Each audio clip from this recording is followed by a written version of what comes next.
thank you so much for your time being with us on our YouTube channel. Okay, so first of all, where are you from? Russia. Russia. Moscow? Yes.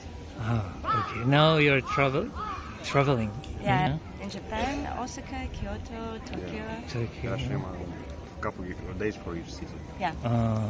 For how many days? 12 days. Yeah. 12? Yeah. So we arrived here at 1st of May. Yes. Yeah, we had a flight to Beijing and then to Osaka. So this is second day in Japan. Yes. Oh, you stop over in Beijing. Yeah. Did you spend a couple of hours over there? Yeah, we had 22 hours of transfer. And we just stayed in the hotel, walk around 5 minutes and then returned back. Oh, we were very tired. It was wow. 11 hours flight from Moscow to Beijing. I see. Yes. And is this first time in Japan? Yes.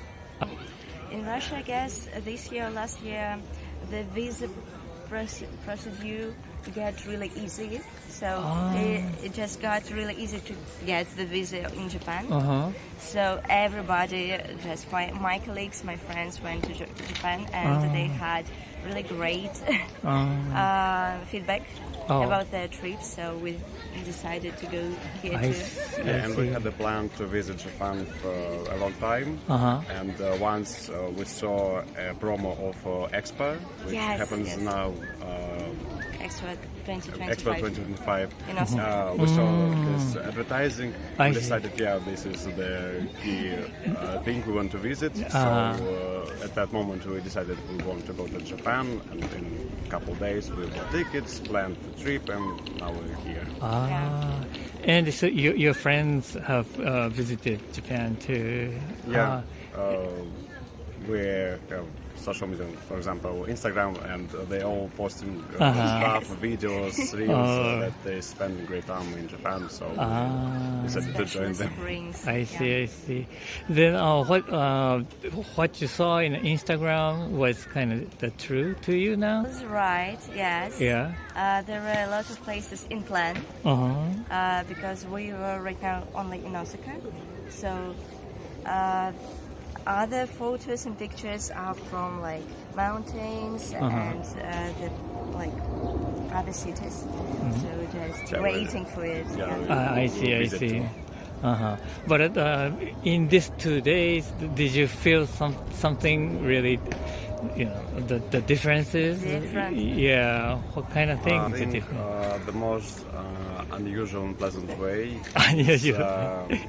Shops, supermarkets. It is a great joy to buy soda from vending machines, a little buns, prepared food, prepared meals, and it all just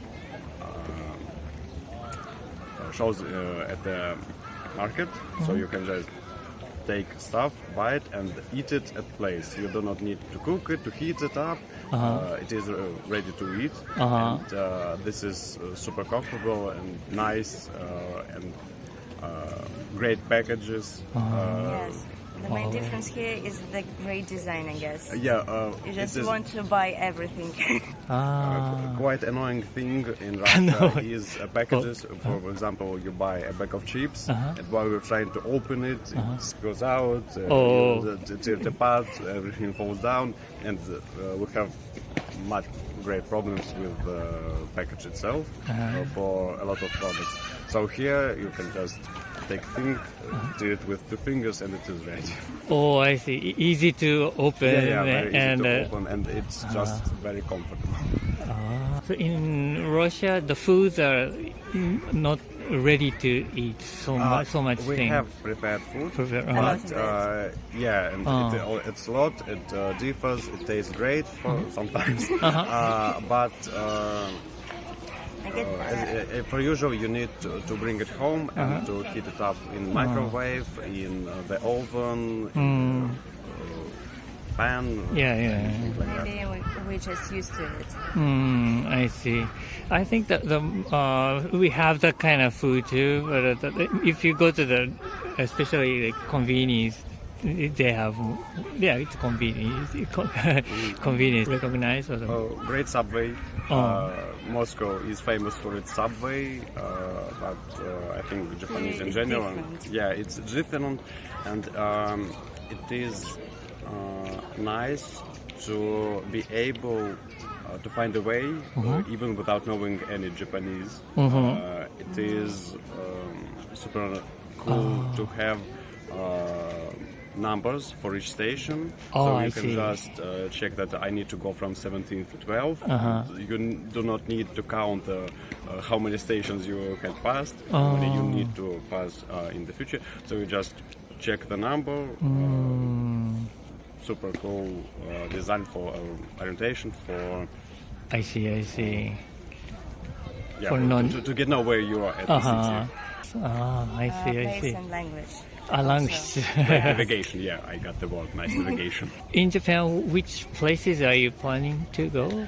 You said Osaka, Tokyo, Kyoto, Hiroshima, Nara. I see. I think all great and famous places. Yes. Depends on the city. For example, I think Kyoto and Hiroshima will be the place where I'm looking for old-fashioned, kimonos, stuff, something deep culture. Well, for example, in Osaka, I think it's more modern style, more, modern cars. Everything is high tech, and I think in Hiroshima it will be old style, old-fashioned, ancient culture, something like that. I see.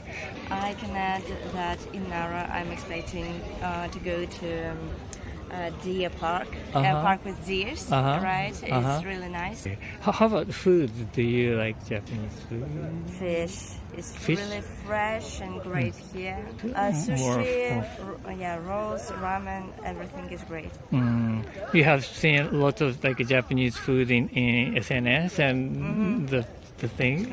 Yeah, we even got today for ramen in a special restaurant. Recommended to us, so we stood in the line, ordered, and it was very good.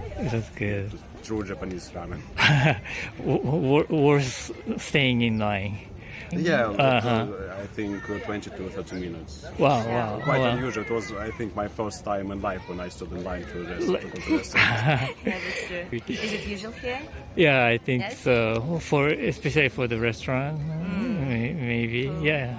Well, there are some restaurants you don't have to wait. Some restaurant gives you a ticket, and it gives you a time, so you just go walk around and come back, and that kind of system. Yeah. Also, a big difference in comparison to Russia is it's a lot of paper here, so a lot of tickets, a lot of cash, because we use only QR codes. Yeah, in Russia everything based on on apps. Apps. Everything is digital, especially money and banking. We do not use cash at all. I think it's quite unusual to use it anywhere in Russia at all.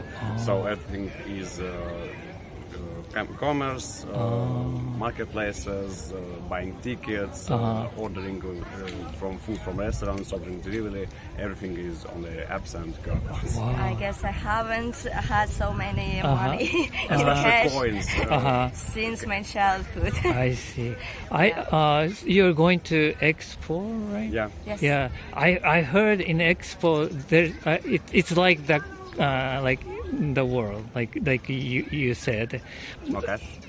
No cash. Only the a digital kind of money, and they said there's very few signs or maps, so that's why you have to use the phone. But, everything for tourists. In your life, you have traveled lots of places in the world. We're trying to.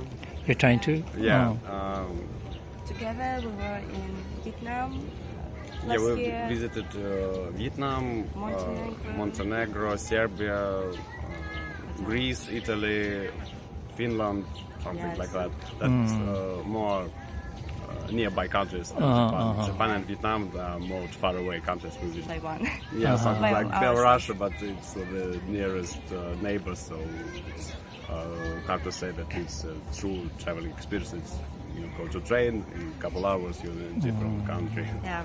with the same language and almost same currency, so it's almost like another city, lightweight traveling.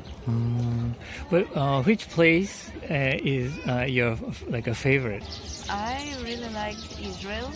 Oh, really? Yes. It's a But beautiful place? It's a beautiful place. I was in Tel Aviv and Jerusalem, and I had a business trip there, so I have a lot of memories, like with my colleagues, just walking alone and all this stuff. So it was really memorable, and there were a lot of emotions over there, and a lot of talks, a lot of new just experiences. It was nice. Yeah. I see. I was truly impressed by Vietnamese and Vietnam itself.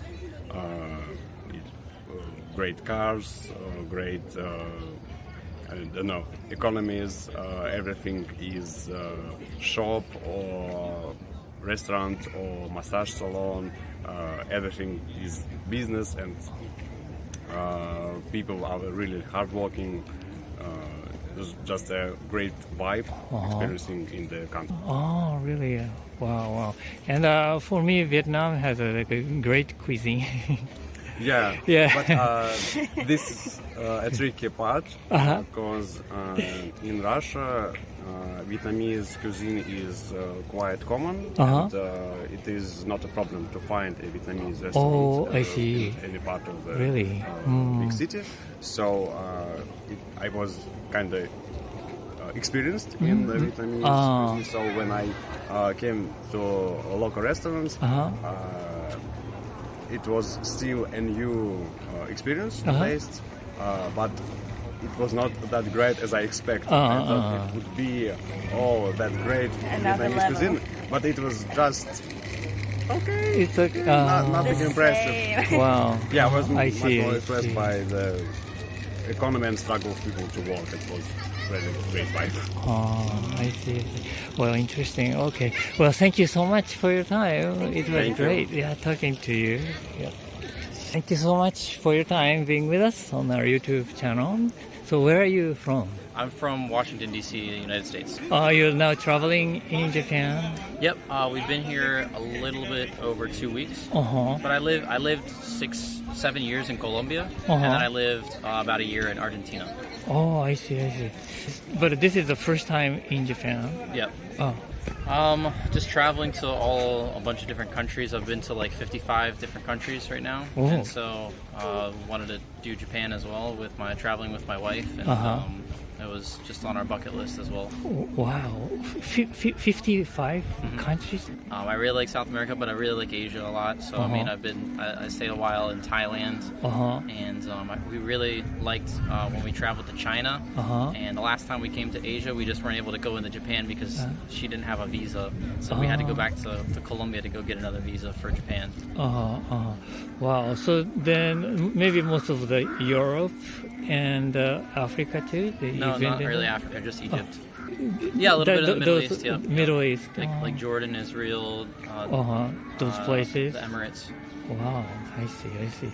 So now in Japan, which places you visited so far? We stayed in Tokyo for 2 weeks, and then we've been here in Osaka for like 4 or 5 days.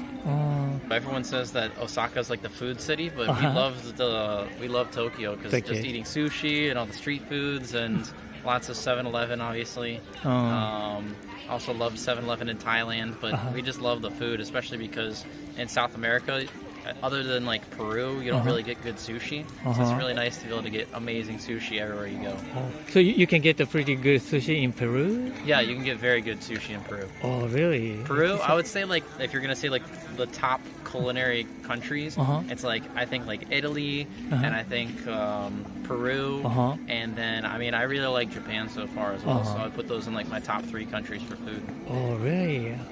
Yeah, you've been so many places, but where is the most memorable a place? I think one of the most beautiful countries in terms of like the history that they have is Egypt. But I think Egypt is probably one of the worst places to travel as a foreigner. Oh, really? Because they're just very aggressive. They're very rude. They're always trying to scam you or rob you or just not a very tourist-friendly country. But then Japan has been a complete crazy experience for us. When we got to Tokyo, I mean, I didn't really know much about Japan, but when we got to Tokyo, it's like everybody doesn't even cross the crosswalks, and we're like, what? We can't cross the crosswalks until everyone else is there.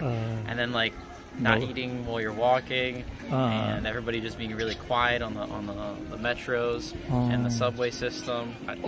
Japan is like a spot of like a lot of rules, and everybody likes to follow the rules. Yeah, but a lot of the people that come here, they don't know all the rules, and I feel like a lot of the Japanese people, they like the rules, and I think that it probably looks like that the foreigners that are coming and traveling to Japan, it looks like we don't care about rules, and we don't care about other people because we're loud, or we're talking, or we eat while we walk and stuff like that. So probably to the Japanese people, it probably feels like we don't like to follow their rules. I mean, like I'm looking for a spot that I want to live. Like, I was living in Argentina for a while. I'm looking for somewhere that's really safe. And to me, I really like Tokyo a lot as a spot that I would possibly want to live. It's very difficult, obviously, for foreigners to live here. And, it's not very easy. You have to do like a business visa. Or, the visa process is not very easy or straightforward for a lot of foreigners who want to live in Japan.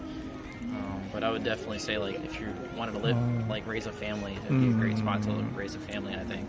But do you have your own business? Or yeah, I have businesses in the U.S., in Colombia, and in Argentina. But, it's very difficult, I think. There's a lot of paperwork that you have to do. I see. It's not a very easy visa process. But so you can develop your the business in Japan. You're trying to. Well, I mean, I'm not saying I'm trying to. I'm just like when I travel, I'm always looking for places that I'd want to live or that I'd want to go back to. Because I can kind of live wherever I want, and like Japan, it seemed like a very nice place to want to live. Obviously, the language is crazy to learn. I have online coaching business, and then I also do parties and events. Oh, I see. So then the basically working online, that's great. Yeah. And do you have a favorite Japanese food? And the udon dipping noodles. Udon dipping noodles are so good. So good. We did some place in Tokyo, and it was so delicious. So delicious. Because in the United States, like ramen in the United States is considered like the worst possible noodles. So like I don't really like ramen because it's like the cheapest thing in a grocery store. Like when I was in college, I would always eat ramen, and then you have the udon noodles and with the dipping broth, and like so delicious. But it's really rare to pick the dipping udon. I think it's interesting. Okay, but which part of Japan are you going to go from now on? Yeah. So we're gonna go to Kyoto, and then we're gonna come back to Osaka for a while, and then do some day trips from Osaka. Yeah, and then we're gonna go to China. China is a completely different world. Oh yeah. I think it's so much easier to go and travel here to Japan as a foreigner because you guys have a lot more stuff in English. You can use your same apps and but like when you go to China, it's like a completely different. You have to use WeChat, and everything is translating from Mandarin all the time. Oh, so you cannot use the common app that you have. Instagram is blocked in Instagram, Google, Facebook. I see. WhatsApp are all blocked in China. I see. But culturally, it's a very interesting place. Yes, very, very, very, very interesting. Like Shenzhen is one of the craziest cities in the entire world. Oh, I see. And are you going to start a business there too? No. I mean, just I'm not really looking to start a business in the new places that I visit, but like I like to find somewhere that I can live, like that. I could have my businesses in another place and then live in a nice place where the money goes far. And Japan also, the money goes really far. It's actually very, very cheap here compared to like the United States or traveling in Europe. It's actually pretty affordable, surprisingly. Oh, I see. Yeah, the language. In order to live, obviously, I don't know any words I see. I don't know anything. So now you speak in English and Spanish? Yeah. Oh, I see. All right, but thank you so much for your time. Appreciate it. And I hope you will find some like a good location for you to live for a while. Thank you for having us in your country. Okay, thank you. Thank you so much for your time being with us for our YouTube channel. So where are you from? We come from Poland. So I don't really... Yes, we lived in Krakow, but I come from Oświęcim, not far from Auschwitz. Auschwitz. Near Auschwitz. That area. Oh, I see. And now you're traveling Japan? 11 days. It's actually our last day. So I we got a see. flight in about 7 hours. Oh, really? So is this first time in Japan? Yes. I mean, My second time. Oh, your second, yeah. But the first time was very quick. I only came to Japan for 5 days because of typhoon. There was a flight cancellation, so in the end it was just 5 days. So I knew I had to come back again. So it was in like a summer season around. Yes. Was it humid?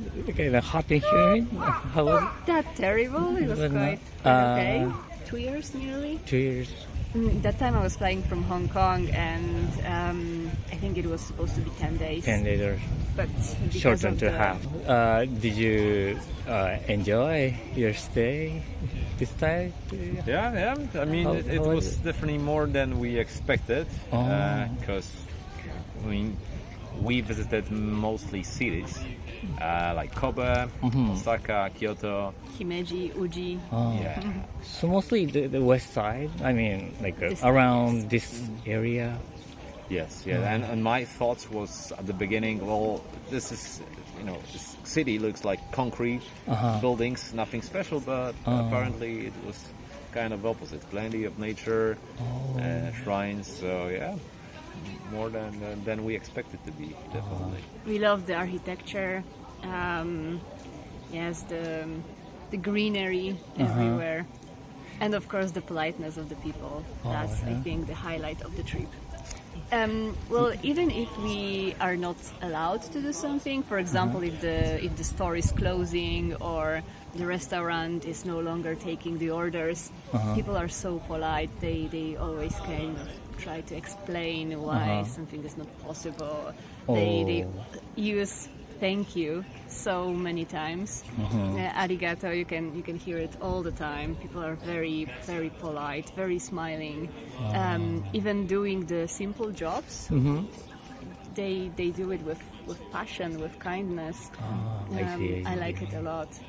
I think that differs a little bit from Poland, where we complain a little bit more. Just a little bit. Yes. So I think here people seem to be very cheerful, very, very kind. Yeah, and dedicated. I mean, even if you go to the shop, like convenience store, you feel like the person who's selling you just a pack of chewing gum or any drink, smiling, is very happy, is doing it with a pleasure. She or he is being very polite, not because some boss told her to do, but because, well, this is the way you solve stuff, the way you contribute. I don't know, the way you work, the way you behave. And from our experience, I would say it's more like, okay, you just bought a can of Coke. Here's the can. Here's the change. That's it. Thank you. Yeah, and this value added, or the accent at the very end. Someone gives you service or product. It's just extra step, extra mile. Thank you. Be extra polite, and that's some kind of difference. Oh, I see. I'm really glad that you could feel in the better way. Yes, indeed. It also happened to us that we were walking on the street in Kobe, and the lady just said, "Hello, welcome to Kobe," and she moved further. So just one sentence, that's sometimes enough to greet people, to share your good mood, some positive attitude. That's great. But that is one thing. You guys are really polite as well. Look, I think it's a good, like a mirror kind of thing. More shrines than we expected. Definitely more. I even heard that it's more than convenience stores. I haven't checked it, but seems plausible. And maybe the fact that in our country, where when people go to church, they need to go and probably spend there an hour or a bit longer. And here I think people pass by shrines, spend there a minute or two in silence. They I don't know, make their contribution or a little wish or a little prayer, and they move along, they move further. We have like we see God in everything, kind of, and we appreciate that, and and reflect that towards you. Not only praying, I want to be rich or something like that. Like thank you so much for this peace and that kind of, in a daily life. So, okay, but We like the food, of course. the food is great here. My husband loves ramen. He could eat ramen every day. And me, I enjoy sushi. Sushi. Yes, and matcha. I see. Then during this trip, what is your highlight? I think the wooden architecture across the cities that we visited, the shrines, they are very beautiful. Cleanliness, especially when we visited Kyoto. The city is clean, super clean. You don't see any rubbish. There is the rubbish bins, which is very unusual for us because where we came from, actually, the whole Europe, I would say, works the same way. There's plenty of rubbish bins, and that's the way to solve the problem of having too much rubbish on the street. And here's actually counterintuitive approach, which apparently works. That there's no rubbish bins. Yet So you it's don't, clean. Yet it's clean. Then you don't throw it anyway. You don't throw it near the rubbish. You have to consider what kind of stuff you take, and then because then you're gonna have the rubbish in your backpack. We usually took it back to our hotel. And sometimes some clerks help us to throw it away. In the shop, it was also the politeness way, or being polite from their side. I see. But have you traveled a lot of places in the world? Yes. Yes. This year we were lucky enough to go to Taiwan and to really? Cambodia. So Japan is another stop for us. Actually, next week we fly back to Europe, back to Poland. So this is like a part of your longer journey then? Kind of. You stop? Yes, kind of. Others? Yes, we visited, coming back to your question, we visited quite a few countries by now. And I think Japan will be one of the favorites. I see. Where else do you remember and you liked? We also liked Taiwan quite a lot. We liked Indonesia and Bali. We enjoyed a lot Nepal. We went there for a trekking trip. That was amazing. We of course like Europe because it's home for us. Every place is special and has good. something, but Japan, certainly with the kindness of people, with the great food, beautiful architecture, with the cleanliness, with easiness to travel around the cities and within the city, with a good weather, I think it will be one of our top. I'm glad you said that. But so you didn't go to Tokyo then? Last time I went to Tokyo and to Mount Fuji, but this time. Okay, well, thank you so much for your time. Thank you so much. Arigatou gozaimasu, and thank you to all the Japanese people that were so kind to us during our trip. Okay, Thanks a thank lot. you. Good luck.